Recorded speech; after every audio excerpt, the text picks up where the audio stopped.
Episode 9 of Just the Tips, why lifting weights isn't making you bulky, eating like an asshole is. So can we please kill this myth once and for all? It's 2025, let's do it. Lifting weights does not make you bulky. Lifting weights while eating in a caloric surplus can make you bulky.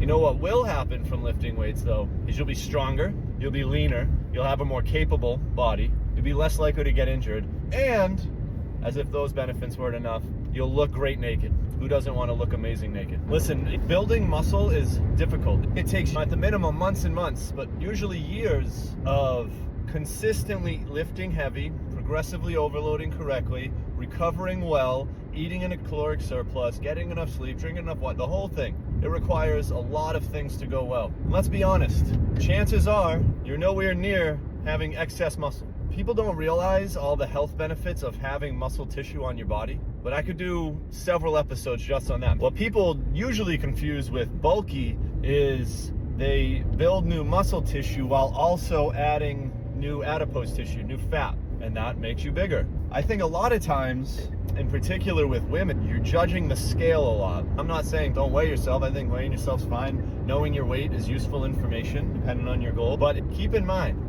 muscle tissue weighs more than fat. 1 pound of fat may take up this much space, 1 pound of muscle takes up this much space. They're both a pound. So you may be building lean tissue and losing body fat, but the scale doesn't move. Or you may be maintaining exactly the body fat you have, but building lean tissue, the scale goes up. You might feel clothes a little tighter. That has everything to do with what and how much you're eating. There's so many benefits to lifting weights that it's silly not to do it because you're afraid of getting bulky. Don't get me wrong, there are genetic freaks out there that like stare at a dumbbell and all of a sudden they're monsters. That's not you, dog. There's like tiny little percentages of the human population. Certainly not me, unfortunately, but it's probably not you either. Lifting helps shape your body. It gives you that tone look everyone's talking about that they think going to Pilates and doing bar class and yoga is going to give them. No. What people talk about as being toned and athletic is muscle. It's just visible. So if you lose body fat, you look more toned. Lifting weights is going to shape your body. Lifting weights, building muscle is going to be what boosts your metabolism. It's going to help strengthen your bones. It's going to help maintain stability as we age. And it's going to make losing fat easier in the long run. You have to keep in mind, if you're worried about being bulky, fair enough. Maybe you're the 1/100th of 1% of the human population. Doubtful, but maybe it is. Even on those people, it doesn't happen overnight. It takes months and months. You're not gonna wake up one morning and be a professional bodybuilder. It's just not happening. If you're new to lifting, if you're not sure where to start, if you're like, all right, Jake, you convinced me, I'm lifting weights. What the fuck do I do? Here's where I would start. Ideally, hire a personal trainer, at least for the first few months. They'll help teach you how to move through the basic patterns. They'll help let you know what good and bad form might look and feel like, so then you can carry that over to working out on your own.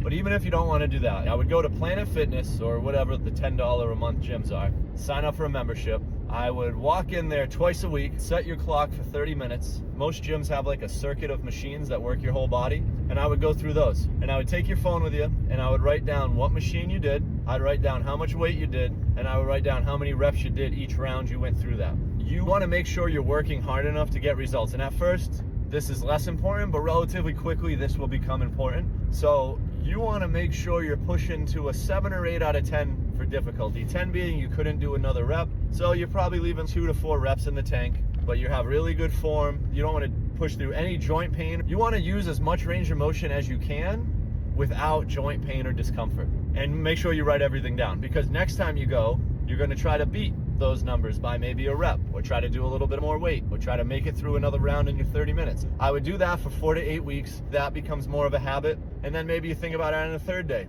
Maybe if you like the 2 days a week, maybe you make it 45 minutes instead of 30. Creating that habit of being the person that goes to the gym and lifts the weights and does the damn thing is more important than what you actually do when you first start.